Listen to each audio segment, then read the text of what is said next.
Hi guys and welcome to what is in my camera bag in 2024. So, starting off with the backpack itself. This right here is the Shimoda Explorer V2. Now this backpack is specifically made for epic adventure and landscape. It's made for handling those heavy weather conditions, and this backpack also is very comfortable. It has a lot of pockets for organizations and stuff like that, and it's beautiful design. But the most crucial thing about this backpack is that it's 35 liters. And that means it fits in the overhead compartment on the airplane. Now, if you're interested, I've done a full review on this backpack, and the same goes with all the gear inside this backpack, but those videos, I don't know if those videos will be up before this video. Anyways, let's go ahead and open this thing up. So starting off with the main camera, that is going to be the camera I'm shooting with right now, and the camera is the Sony ZV-E1. If I had to describe the Sony ZV-E1 with one sentence, it would be a wolf in sheep clothing. And the reason I describe it like that is because it's very small, it's very light, and it's very compact. Doesn't weigh a lot. And Sony has labeled this camera as a vlogging camera, but trust me, don't let that fool you. Now, so one of the most special thing about the Sony ZV-E1 that makes it such a unique camera is that it can shoot 4K 120 frames per second with only a 10% crop. That is only a handful of cameras that can do that in the Sony full frame system. Now on top of that, you can also shoot 4K 60 frames per second at a full sensor readout. That is also very unique. The Sony A7 IV, for example, at the same price, it can't shoot 4K 120 at all. And that camera also has a 1.5 crop for 4K 60. So it's pretty unique, but with that cheap price tag, I say cheap, but compared to the other cameras, there are some drawbacks, like it's only one SD card slot, it's micro HDMI, it has no viewfinder, it has some overheating issues if you shoot long form content and stuff like that. But overall, it's just a fantastic camera all over the board. Alright, so moving over to my main lenses. I have two main lenses that I carry with me in this bag. And the two lenses I'm talking about are two primes. And the first one being the Zeiss Batis 85mm 1.8. This is an absolutely fantastic lens. It's lightweight, it's compact, it goes really well with the Sony ZV-1 as well. It takes beautiful portrait photographies. It has a really fast autofocus, beautiful bokeh, and just incredible. Something I really love about the 85mm is introducing foreground to my shots. That is extremely addictive when you start doing that, and it's really fun, and it really lifts the shot of the video. It has a very quiet autofocus as well, which is really good to have when you're spying on other people. Now, the other lens I'm talking about is the lens I'm shooting with right now, so I can't wave it around, but that is the 24mm G Master Prime 1.4, and that is also a very light, travel-friendly, compact little thing as well. And the lens itself is considered to be the king of B-roll, and there's a reason for that. When you get up close to something and you open up all the way to 1.4 and you have the thing in focus, you can create some really cool creative shots, especially when you shoot in 4K 120 and then you speed ramp on top of that. You can create some really cool shots, and that is the reason I have that lens, both for the studio and for B-roll. Now, the funny thing is about that lens is it's also actually my first lens. It's a very rare lens. It's a very funny lens to buy as a first lens, but I just wanted to get into that B-roll at once when I started out. But the good thing about that lens also, and the same goes with the Zeiss 85, is that both of these lenses have some years on their back now, so you can get it really fairly cheap on the used market. And that is exactly what I've done with both of these lenses. Got it pretty cheap on the used market. Yeah, and also the combination of the Zeiss and the 24mm, you can create some absolute magic with these lenses. And the thing here is also that both of these lenses pair really well up with the Sony ZV-1, and at the same time they are both 67mm filter thread size, so I only stick to one filter as well, which brings me over to the filter of my choice, which is going to be the Nissi TrueColor VND. This is a 1:5 stop filter, absolutely must have in my camera bag, especially shooting outside in bright sunlight, because I usually shoot in 24 frames per second outside, which means my shutter speed is going to be set only to 1/50, and that means I'm letting in a lot of light. So in order to create a shallow depth of field, it's an absolute must to have. And the Nissi TrueColor filters are, trust me, I've done my research on filters, and these are the filters that made most sense in terms of not ruining the image, and stuff like that, because it's really annoying when you go on the internet and trying to buy filters, and because most of the YouTubers out there that talks about any sort of filters or do any sort of review on the filters, they are usually trying to sell you the filters because they're sponsored and they got the filters sent to them. So it's super annoying when you try and do research in order to buy some goddamn filters. All right, so moving over to something that's also an absolute must, at least for me, because I shoot a lot of clips in 120 frames per second, which means I'm gonna set the shutter speed most of the time up to 250. It's not that big of a deal when you shoot slow motion, but I always try to stick to the 180-degree rule. So this is something that is fairly new to my backpack. This is the Xion.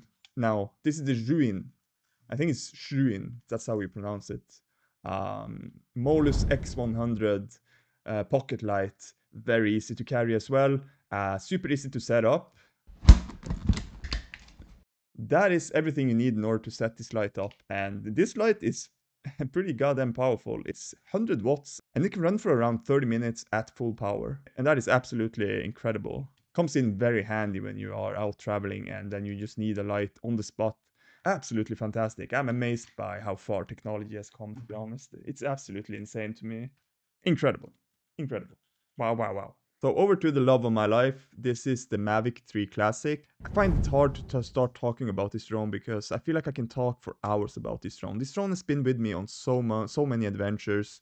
I've had this drone since release and I've gotten amazing photos out of this. I've gotten amazing video out of this, and the quality is absolutely superb. It shoots regular D-Log, which gives you that extra information in post, so you can get some really good, beautiful footage out of this. And it's an absolute fantastic drone. Great battery life, up to 40 to 45 minutes of flight time. Talking about wind as well, it's very stable in the wind. I've had this drone up in the air in strong wind. It's just so fantastic in all areas. I highly recommend this. I love this drone. Freaking love it. Absolutely beautiful. Also, I do have 2 extra spare batteries for the Mavic 3 Classic. That's something also I feel like is an absolute must. Sometimes I hike on very high mountaintops, like 1500 meters above ocean level, and I don't want to run out of batteries. I want to capture everything I want to capture. There's always like surprises coming at me that I didn't think about. The filters for the Mavic 3 Classic is also an absolute must. These are the Freewell filters. It's ND8 to ND64, but it's an absolute must as well because, you know, when you're flying drones, you are always up in the air. I find myself also a lot of the time shooting against the sun to capture the nice scene that's in the frame. So an absolute must as well. Alright, so moving over to my microphones. So these are the DJI microphones. Now these microphones are very handy, especially for me when I do talking head videos outside, and the sound coming out of this is absolutely incredible. Like I also study media production, if you didn't know, and we do have very professional sound equipment at my school, and we do film a lot of documentaries and stuff like that. But so we do use like a Zoom recorder and a boom for a lot of the stuff we do, but we have been using these microphones right here for backup. I'm going to show you a clip when I'm flying the DJI Avata 2. I'm talking a little bit and you can hear for yourself the sound. It's absolutely incredible. I'm a professional video gamer. I've beaten all the Dark Souls games, I've beaten all the From Software games, I've beaten Dark Souls, Elden Ring, Sekiro, and this is just another video game. Absolutely love these. They're always with me in my camera bag. Always. Alright, so moving on to something else that is in my camera bag. It's not always in my camera bag, but it depends where I'm going. But this is the RS3 Mini Gimbal. And the good thing about this gimbal is it's very small, light, and travel friendly like everything else in my camera bag. If you haven't noticed, I'm trying to like build an ecosystem where everything is small, light, and easy to bring with me. And this gimbal is no exception. Now, the beautiful thing about this gimbal is that you can get really steady footage. It's really nice to have when you're shooting B-rolls, and especially when you're shooting interviews as well with a longer focal length. I've shot in a lot of interviews when we made documentaries in my school, and I usually shoot with the Zeiss Batis 85 for that because I really like the look you get from that. And when you're shooting with a focal length of 85, it's very hard to keep the footage steady when you are shooting handheld. So I've been using the gimbal a lot for stuff like that. And something else, it pairs really well up with the Sony ZV-1, and with the 24mm prime that I have and the Zeiss Batis 85 that I have, I don't have to rebalance the gimbal when I swap out the primes. And it's just, everything's so light and very easy to use. So absolutely fantastic. So for storage, I do have a box full of screws that has nothing to do with my camera gear. But inside here, I do have one extra SD card For backup, it's nothing special about this. It's 128 gigabytes. It's a V30. But my main SD card is the SD card I'm shooting with right now. It's a V90 card, and the V90 card it's super fast. It can handle high bit rates. Now, in order to use the full power of the ZVE1, a V90 is a must-to-have to deal with those high bit rates. It's absolutely a fantastic SD card. It's not very expensive either compared to Sony's tough cards that's out there. Also, for more storage, when I'm traveling, I carry this lazy 4TB SSD. It's very nice to have when I need to just put away files. The thing about shooting with 4K 4210-bit clips with high bit rates, you really fill up that storage really fast. You get really large file sizes, and when you're out traveling, it's really crucial to have somewhere to put those files. It's not really that fast of an SSD, but as I said, it has 4TB, which does come in handy. Now, this backpack also has a laptop sleeve, but I'm using a laptop for remote shoot and sound recording for this video, so I can't really wave that around either. But the laptop I have is a ZenBook 14X Pro OLED, so 14-inch, and it is a Windows laptop because I can't handle Apple and Macs. It's a fairly new laptop, and it's an absolute beast when it comes to 4K editing. It has a 4060, an i7 processor, and it has 48 gigabytes of RAM. I have done a full review on this as well. I've tested it in DaVinci Resolve. It's really good for 4K editing. The only clips that I struggled to get a smooth playback with was 4K 120 clips. Besides from that, it's absolutely fantastic laptop. Alright, so moving on to something that's not actually inside my camera bag, but it's outside of my camera bag. And the thing I'm talking about is, let's see if I can find it. It's the DJI Osmo Action 4. I use it with the backpack strap mount that you can see right here. And this backpack has, no, this backpack. Oh, okay, the backpack is gone.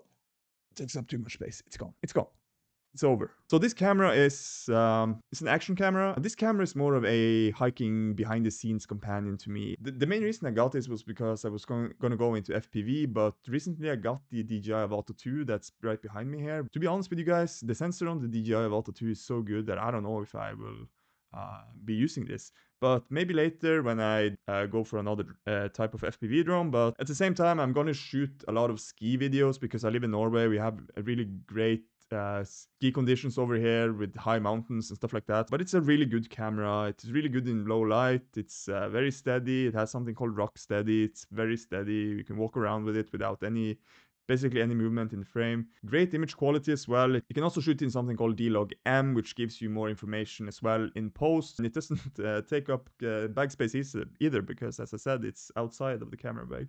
Alright, so moving over to the last item in my camera bag, which is going to be the tripod. Now, the tripod I'm using is the Ulanzi Zero White travel tripod. It is made out of carbon, so it's very easy to carry and light as well. The same with the rest of my camera gear. It only weighs 1.1 kilos. It can also handle up to 18 kilos, so it's a very sturdy tripod. Now, the thing about this tripod is I haven't been testing it a lot because it's usually just standing around in my studio shooting videos like this. But this summer I'm going a lot of places. I'm going to Lofoten Islands. I'm going to go to multiple different hikes. Gonna be gone for like 2 months, so I'm gonna bring the tripod and I'm gonna see what it does have to offer. But it's very lightweight and easy to carry, but I can't really say anything more about the tripod. Alright guys, that is going to be it. Please leave a comment below if you have anything to add to my camera bag. Don't forget to hit that like and subscribe button, and I'll see you guys in my next video. Travel safe.